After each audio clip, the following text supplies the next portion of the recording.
इस फिल्म को, इस कहानी को कई ऑस्कर अवार्ड्स मिले और इसका सबसे बड़ा कारण था इस फिल्म की एंडिंग। ये फिल्म हमें दिखाती है कि किस तरह से दुनिया में एक दूसरे से लोग मिलते हैं और कैसे वो एक दूसरे की जिंदगी में एक अहम भूमिका निभाते हैं। बॉलीवुड सिल्वर स्क्रीन प्रेजेंटिंग ला ला लैंड। इस कहानी की शुरुआत में एक लड़की को दिखाया जाता है जो बीच सड़क पर गाड़ी रोककर फोन पर किसी से बात कर रही है। इस लड़की का नाम मिया है। दरअसल ये फोन पर किसी से बात नहीं कर रही, बल्कि ये अपनी लाइनें याद कर रही है। ये लड़की एक एक्ट्रेस है और आज इसका ऑडिशन है। और तभी मिया की गाड़ी के सामने एक गाड़ी हॉर्न बजाते हुए रुकती है, क्योंकि उसकी गाड़ी को मिया की गाड़ी की वजह से साइड नहीं मिल रही होती। इस गाड़ी में एक हैंडसम लड़का होता है जिसका नाम सेबेस्टियन होता है। मिया सेबेस्टियन को एक एंग्री लुक देती है क्योंकि उसके हॉर्न की वजह से वो डिस्टर्ब हो गई थी और सेबेस्टियन वहां से हॉर्न बजाता हुआ चला जाता है। इसके बाद मिया एक कॉफी हाउस जाती है जहां पर वो जॉब करती है और तभी उसे ऑडिशन का मैसेज आता है। मिया भागते हुए अपने ऑडिशन के लिए जाती है और जब वो परफॉर्म कर रही होती है तभी ऑडिशन रूम के अंदर एक और लड़की आती है। दरअसल कास्टिंग डायरेक्टर का कॉल आया होता है और इस वजह से मिया का ऑडिशन खराब हो जाता है। मिया अपने रूम में वापस जाती है जहां वो अपनी दो रूममेट्स के साथ रहती है। उसकी रूममेट्स कहती है कि आज हम हॉलीवुड की पार्टी में जाएंगे, हो सकता है कि वहां तुम्हें कोई पसंद कर ले और तुम्हारा करियर बन जाए। मिया उनके साथ उस पार्टी में चली जाती है, लेकिन वो पार्टी में बहुत बोर हो रही होती है, इसीलिए वो पार्टी से बाहर निकल जाती है। लेकिन जब वो बाहर आती तो देखती है कि उसकी गाड़ी वहां पर नहीं होती, क्योंकि उसने अपनी गाड़ी नो पार्किंग जोन में लगा दी थी। इसीलिए उसकी गाड़ी को पुलिस वहां से उठाकर ले गई होती है और अब मिया पैदल ही अपने घर की ओर जाने लगती है।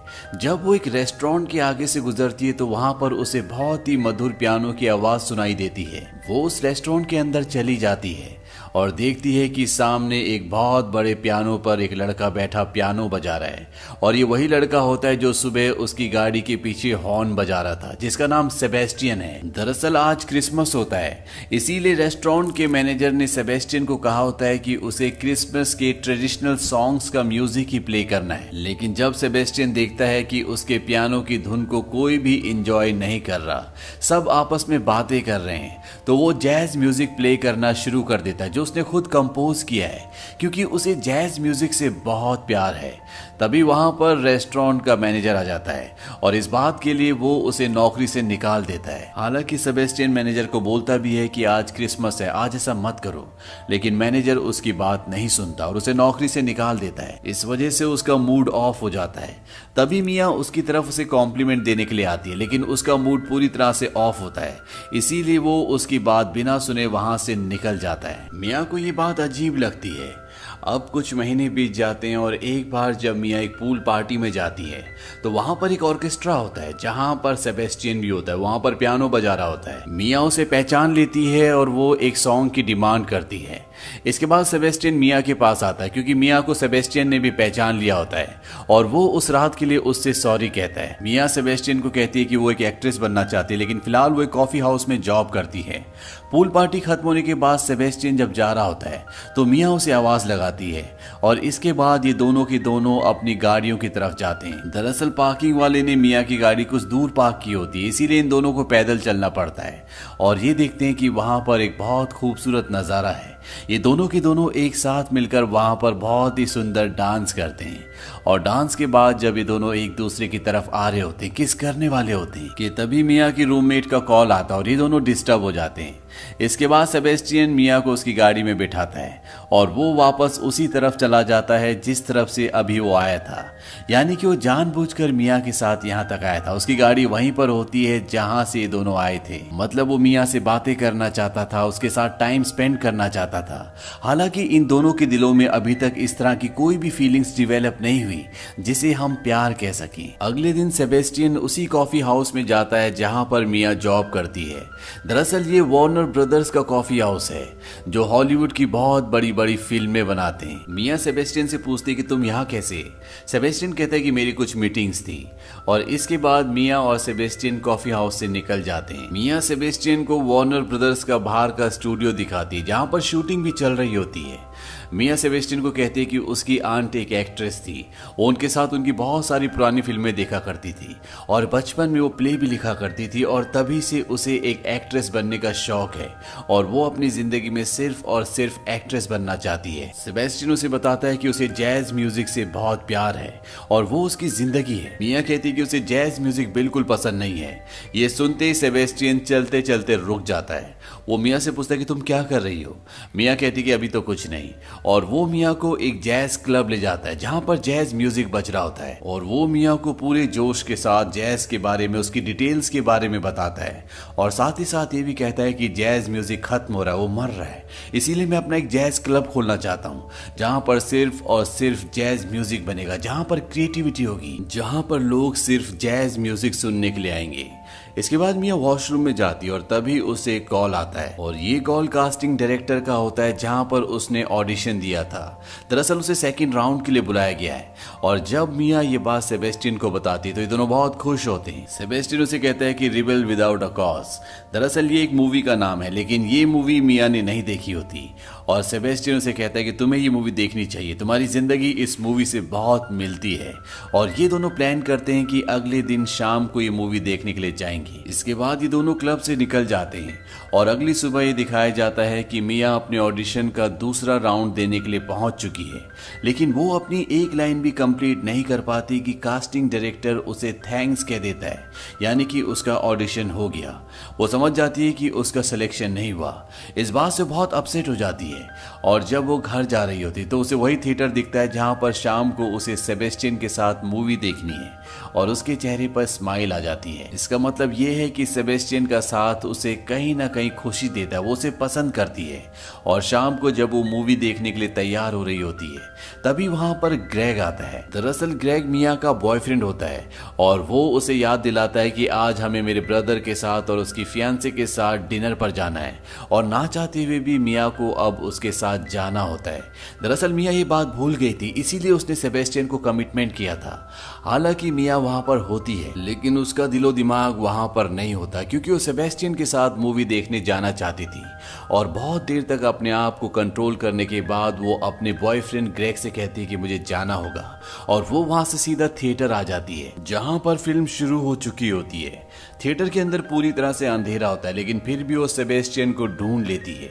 ये दोनों फिल्म देखना शुरू करते हैं और धीरे धीरे इन दोनों का हाथ एक दूसरे से टकराता है और इसके बाद ये दोनों एक दूसरे को किस करने के लिए एक दूसरे की ओर बढ़ते हैं, लेकिन तभी फिल्म में कुछ खराबी हो जाती है और लाइट जल जाती है। इसके बाद ये थिएटर से निकल जाते हैं और एक आइसोलेटेड जगह पर जाकर एक दूसरे के साथ डांस करते हैं और पहली बार एक दूसरे को किस भी करते हैं। अब ये दोनों रिलेशनशिप में हैं, ये एक दूसरे के साथ घूमते हैं, टाइम स्पेंड करते हैं, एक दूसरे के काम की रिस्पेक्ट करते हैं और एक दूसरे को मोटिवेट भी करते हैं। और एक सुबह जब सेबेस्टियन मिया के घर पर होता है तो मिया की मॉम का कॉल आता है और जब मिया की मॉम सेबेस्टियन के बारे में पूछती कि वो क्या करता है तो वो बताती है कि वो अपना जैज क्लब खोलने वाला है, लेकिन अभी उसने खोला नहीं है, लेकिन बहुत जल्द वो अपना क्लब खोल लेगा और आपको ये बहुत पसंद आएगा। शायद अभी वो सेविंग्स कर रहा है। मिया की ये सब बातें सुनने के बाद सेबेस्टियन अपने एक पुराने बचपन के दोस्त के पास जाता है जिसने उसे अपने बैंड में जैज म्यूजिक प्ले करने का ऑफर किया था और अब सेबेस्टियन उसके ऑफर को एक्सेप्ट कर लेता है। हालांकि ये उस तरह का जैज म्यूजिक नहीं होता जिस तरह का सेबेस्टियन बजाना चाहता है। दरअसल वो ट्रेडिशनल जैज म्यूजिक प्ले करना चाहता है जो उसे यहाँ पर बहुत ज्यादा प्ले करने का मौका नहीं मिलेगा। सेबेस्टियन अपनी जैज क्लब की जॉब को छोड़ देता है और इस बैंड के साथ काम करना शुरू कर देता है जहाँ पर उसे हफ्ते के $1000 और टूर का सारा खर्चा उन्हीं की तरफ से दिया जाएगा। वहीं दूसरी तरफ मिया भी अपना ऑडिशन फेल होने के बाद कैफे की जॉब को छोड़ देती है और वो राइटिंग करना शुरू करती है जैसे वो बचपन में किया करती थी। दरअसल सेबेस्टियन ने उसे सजेस्ट किया था कि उसे एक सोलो प्ले लिखना चाहिए और खुद उसे परफॉर्म करना चाहिए और अब ये दोनों के दोनों अपने करियर में, अपनी जिंदगी में आगे बढ़ने के लिए मेहनत करना शुरू करते हैं। सेबेस्टियन अपने दोस्त का बैंड ज्वाइन करने के बाद बहुत ज्यादा बिजी हो जाता है और लगातार टूर पर रहता है। उसकी लाइफ अब लगभग सेटल हो चुकी है, उसको फेम भी मिल रहा होता है। और एक रात मिया उसे कॉल करती है, वो उसे कहती है कि मैं तुम्हें मिस कर रही हूँ। और उसी रात सेबेस्टियन उसे मिलने के लिए आता है। और जब रात को ये दोनों डिनर कर रहे होते हैं तो मिया उससे पूछती है कि जो तुम म्यूजिक प्ले कर रहे हो क्या तुम उसे पसंद करते हो। वो कहता है कि मुझे नहीं पता और इससे क्या फर्क पड़ता है। मिया कहती है कि इससे फर्क पड़ता है, तुम ये काम नहीं करना चाहते थे, अब तुम सालों तक शोज में पियानो बजाओगे, जबकि तुम्हारा ड्रीम कुछ और था। तुम अपना जैज क्लब खोलना चाहते थे जहां पर प्योर जैज म्यूजिक बजेगा। सेबेस्टियन को उसकी बात समझ में नहीं आती। वो कहता है कि जब मैं नाकामयाब था तब तुम मुझे ज्यादा पसंद करती थी। और इन दोनों के बीच में यहाँ पर आर्ग्यूमेंट्स होना शुरू हो जाते हैं। सेबेस्टियन कहता है कि तुम भी ये चाहती थी कि मेरे पास एक परमानेंट जॉब हो, एक परमानेंट इनकम का सोर्स हो। वो कहते कि हाँ मैं ऐसा चाहती थी ताकि तुम अपनी जिंदगी का अपना अच्छे से ध्यान रख सको और साथ ही साथ अपने सपने को, अपनी जैज क्लब को स्टार्ट कर सको। सेबेस्टियन कहते हैं कि जैज कोई पसंद नहीं करता, तुम भी नहीं। मिया कहती है कि अब मैं जैज पसंद करती हूँ और इसकी वजह सिर्फ तुम हो। अगर इंसान किसी चीज के लिए पैशनेट हो तो लोग उसके पैशन को फॉलो करते हैं, उसे पसंद करते हैं और तुम लोगों को वो जैज याद दिला सकते हो जो जैज लोग अब भूल रहे हैं। इन दोनों की आर्गुमेंट्स बहुत बढ़ जाती है और मिया यहाँ से उठकर चली जाती है। इसके बाद सेबेस्टियन भी अपने टूर पर चला जाता है और ठीक 2 हफ्तों बाद मिया का प्ले होता है जिसके लिए काफी वक्त से तैयारी कर रही थी। ये एक सोलो प्ले है जिसमें उसे पूरा एक्ट खुद ही करना है, लेकिन इस प्ले को देखने के लिए बहुत कम लोग आते हैं और जब प्ले खत्म हो जाता है और लोग जा रहे होते हैं तो वो उसके प्ले को बिल्कुल भी अप्रिशिएट नहीं करते। इस बात से मिया पूरी तरह से टूट जाती है। सेबेस्टियन भी इस प्ले को देखने नहीं आया होता है क्योंकि आज रात को उसका फोटो शूट होता है और जब वो वहां पहुंचता है तो प्ले खत्म हो चुका होता है। मिया इस बात से उससे बहुत नाराज होती है, साथ ही साथ इस बात से भी उसका दिल टूट गया होता है कि लोगों ने उसे अप्रिशिएट नहीं किया और ना ही लोग प्ले देखने के लिए आए। मैं अपने आप को और एम्बेरस नहीं कर सकती थी, मैंने जितनी कोशिश करनी थी कर ली, अब मुझसे नहीं होगा, मैं अपनी मॉम के घर जा रही हूँ। और वो सेबेस्टियन से नाराज होकर ब्रेकअप कर वहां से अपनी मॉम के घर निकल जाती है।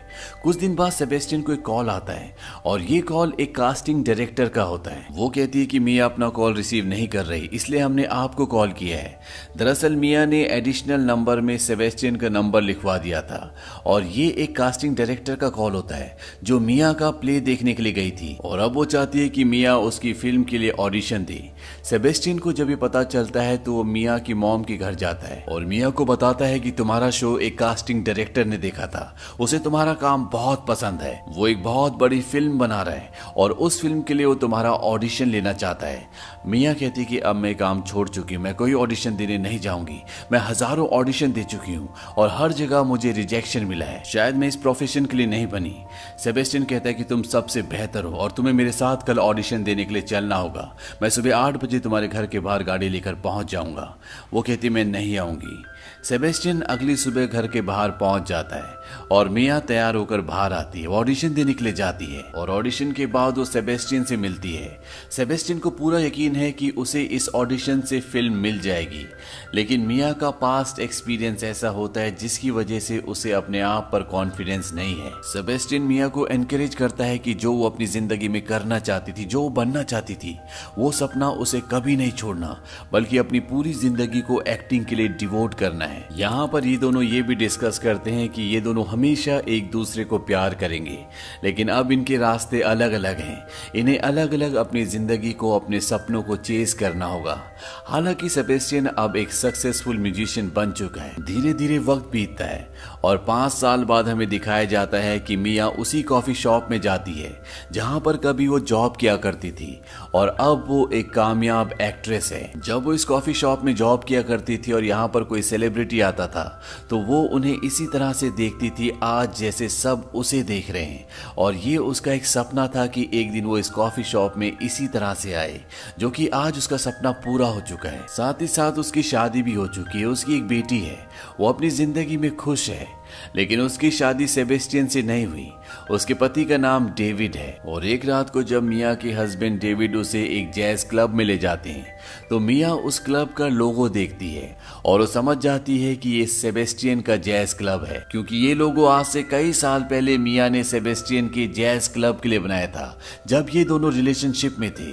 इसके बाद मिया देखती है कि सेबेस्टियन माइक पर कुछ बोल रहा होता है। सेबेस्टियन भी मिया को देख लेता है और कुछ पलों के लिए वो पूरी तरह से खामोश हो जाता है। दरअसल सेबेस्टियन का भी सपना पूरा हो चुका है।